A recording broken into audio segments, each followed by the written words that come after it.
Manfaatkan waktu kita itu tadi, upgrade ilmu kita, belajar banyak hal, bikin apa yang mau kita bikin, termasuk bikin YouTube, segera bikin YouTube-nya, mau bikin akun segera bikinnya. Kenapa? Karena Anda punya waktu.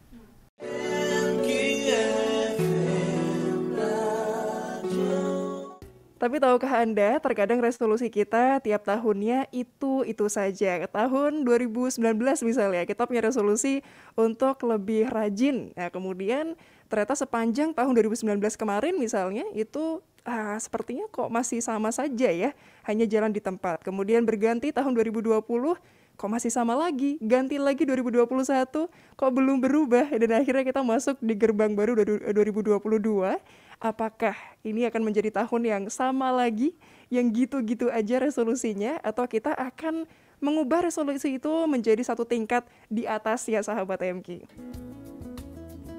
Alias kita bukan lagi berbicara terkait make your resolution, tapi kita akan update our resolution. Nah, kita akan mengupdate ya sahabat MG ya. Gimana sih resolusi kita di tahun yang baru? Agar ini tidak menjadi wacana belaka, tapi juga menjadi satu hal yang insya Allah konkret untuk bisa kita wujudkan ya sahabat MG ya. Semakin komplit kalau pagi hari ini dalam program Jendela Amikom bersama sahabat siar Konita Jasmine. Sampai nanti jam 10 pagi insya Allah sahabat MK kita akan langsung ketemu dengan pakarnya begitu ya. Ini adalah merupakan Kaprodi Ilmu Komunikasi, Direktur Kehumasan dan Urusan Internasional Universitas Amikom Yogyakarta. Ada Coach Erik Hadi Saputra, Eskom Master of Engineering. Ya, ini baru saja mendarat dengan cantik begitu ya, atau mendarat dengan ganteng gitu ya di studio MKFM Yogyakarta. Boleh Coach dipakai dulu mikrofonnya, headphone-nya. Kita akan diskusikan sahabat MK untuk update our resolution. Kita sapa dulu ya. Assalamualaikum, selamat pagi Coach Erik. Waalaikumsalam warahmatullahi wabarakatuh. Sehat. Coach Konita, alhamdulillah sehat dan menginspirasi. Mantap, Masya Allah. Sehat ya Coach ya? Sehat dan menginspirasi. Oke, siap. Nah itu dia. Dua hal ya sahabat MK ya. Kalau ketemu Coach Erik itu sehat iya, inspiratif juga iya Coach. Alhamdulillah. Alhamdulillah. Coach, tapi kita hari ini mau diskusi deh Coach. Karena sudah tanggal 24 Desember Coach. Iya, libur ya. Betul, sudah Baik. mau masuk tahun baru. Resolusi biasanya banyak banget Coach Erik. Ya. Tapi biasanya gitu-gitu aja, hanya jadi wacana, tidak terwujud. Ya. Ya sudah, itu kira-kira gimana Coach Erik? Ya, terima kasih sahabat MK dimanapun berada, selalu sehat.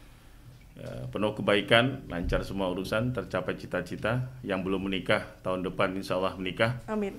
Yang sedang skripsi juga selesai, dan lunas semua hutang ya. Amin. Jadi, tadi yang Mbak Farah bilang, kenapa kok banyak punya resolusi, tapi akhirnya hilang dengan sendirinya ya. Karena ternyata manusia itu punya yang namanya false hope syndrome. Sindrom harapan palsu. PHP. Nah, kalau PHP itu orang melakukan ke kita. Wah, saya di PHP ini sama Mbak Konita. Mbak Konita ngasih harapan, tapi nggak ada. Tapi kalau false hope syndrome, ini adalah sindrom harapan palsu yang dirinya sendiri yang mengeluarkan itu, yang buat itu. Misalnya gini, punya resolusi 2022, usaha lancar, mau upgrading, lanjut kuliah, menikah, semuanya. Tapi begitu sudah seminggu tahun 2022, lalu ngomong gini, gimana semangatnya? Ya udahlah, ya berhasil ya alhamdulillah, enggak ya, biar meneh kayak gitu kan. Nah itu, jadi dia sendiri yang membuat harapan itu jadi palsu. Kenapa nggak semangat? Ya gimana, COVID ya. Kan itu kan sebenarnya palsunya dari dia. Betul. Kenapa nggak semangat? Temanku juga santai-santai aja tuh. Nah, jadi mulai nyari alasan dan pembelaan, lihat orang lain. Loh kenapa nggak semangat? Ya fasilitasnya masih belum memenuhi. Selalu ada alasan yang itulah dikeluarkan sendiri oleh dirinya. Dan saya bilang tadi, inilah sindrom harapan palsu tadi. Punya keinginan, tapi dipatahkan sendiri keinginannya, dibantah sendiri keinginannya, karena merasa dia tidak mampu. Nah, berarti kan bisa kita katakan, ya itu tadi makanya kenapa banyak orang punya resolusi akhirnya hanya sekedar ucapan. Karena ketika orang sudah mengikrarkan satu resolusi, apa tantangan paling berat? Konsistensi, menjalani untuk mencapainya. Itu yang sulit.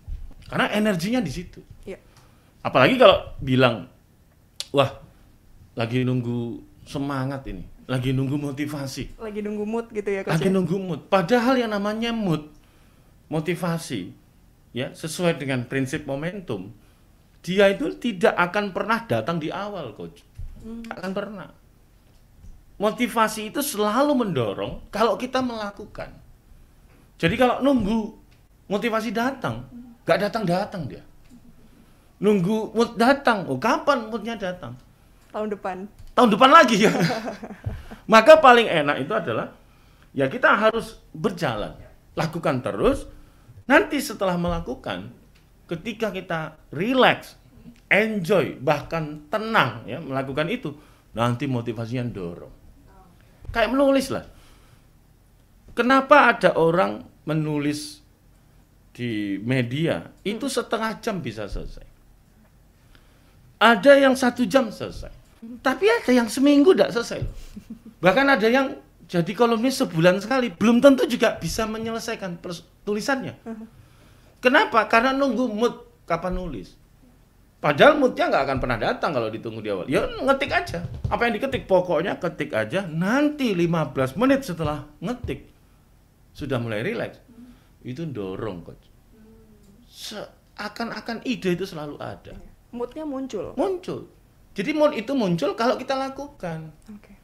Kalau kita hanya diam, nunggu, tidak datang dia. Kata orang bilang, nunggu ilham. Ilhamnya lagi ke mana? Ke Hong Kong atau mana? Ya. Jadi nunggu inspirasi itu lakukanlah.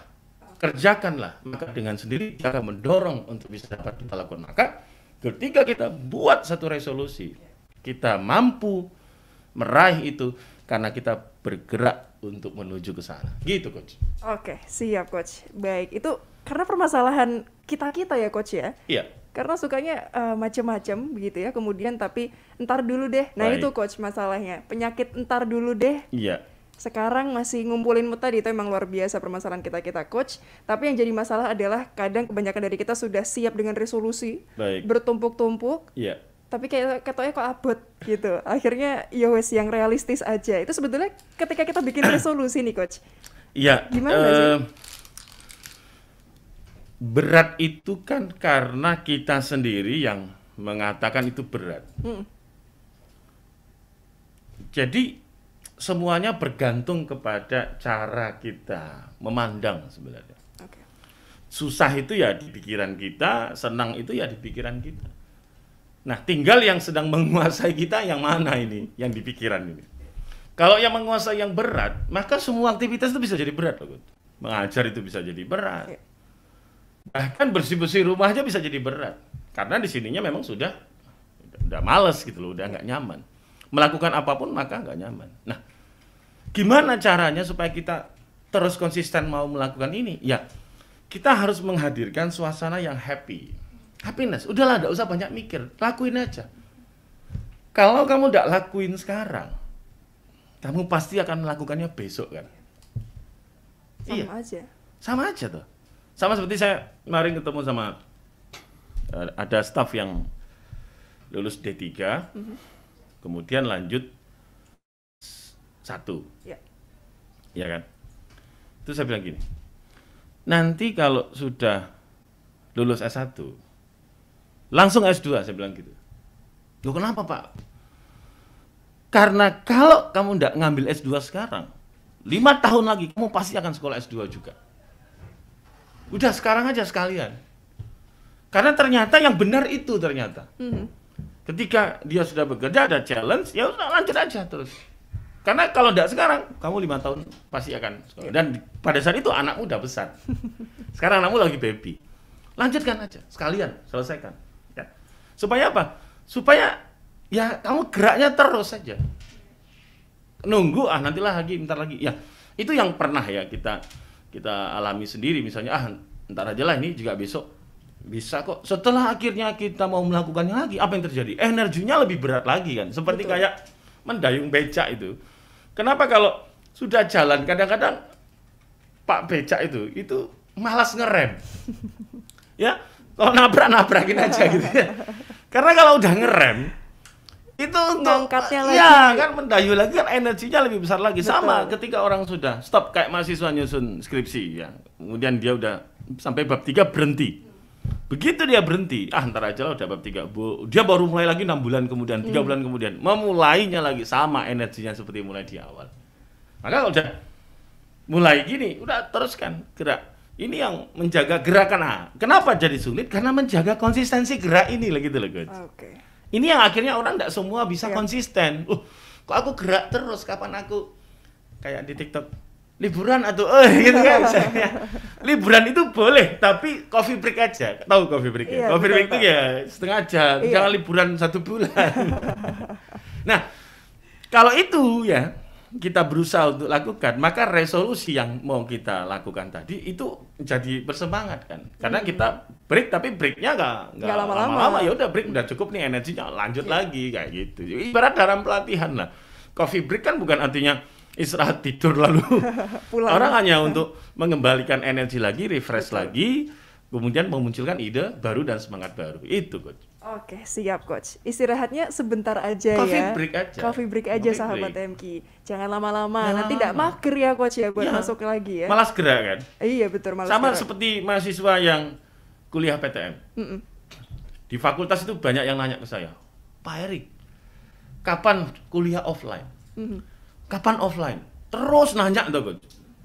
Akhirnya November kita bikin kuliah PTM. Iya, Minggu pertama masuk mereka. iya. Wah, banyak. Minggu kedua mulai hilang. Mulai milih. Tagar enak online, nyaman online, pokoknya online gitu ya. Itu menghiasi banyak medsos. Kenapa? Ternyata online sudah jadi lifestyle. Iya. Ketika dia datang ke satu ruangan, dia dengarkan dosennya 100 menit mengajar, dia nggak bisa ngapa-ngapain. Dia standby terus, ngopi nggak bisa, matiin kamera nggak bisa, dan ditanya-tanyain terus sama dosennya. Betul. Lama-lama dia mikir, wah enak online, mati kamera nggak ketahuan. Iya, betul. Nah, akhirnya apa yang terjadi? Kadang-kadang kita melihat sesuatu itu lebih nyaman, lebih enak karena belum kita lakukan.